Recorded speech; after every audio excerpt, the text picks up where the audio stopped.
IELTS balingiz necha? 7,5. Eng katta ball qaysi sectiondan olgansiz? Listeningdan 9 olganman. Eng pastchi? Eng pasti writingdan 6,5 olganman. Nimani hisobiga listeningdan 9 olgansiz? Listeningda har kuni bitta serial ko'raman inglizcha. O'shandan har kuni o'rganay, har kuni ko'rganimni vocabulary'sini yodlab chiqaman. Hozir ingliz tili o'qiyotganlarga nima maslahat berasiz? Hozir ingliz tili o'qiyotganlarga, yaqinda IELTS topshiradiganlarga ko'proq mocklarga kirib, IELTSga tayyor bo'lishlarini, chunki kompyuterda topshirish boshqachada, o'shanga o'rganish kerak vaziyatga. Aytmoqchizki, CD mock topshirish kerak. Ko'proq topshirish kerak. O'shanda shokka tushib qolmaydi IELTSga kirganda.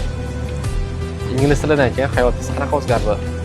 Ingliz tilidan keyin hayotim menga ko'p opportunitylar ochildi. Masalan, chet eldagi universitetga ham topshirsam bo'ladi bemalol.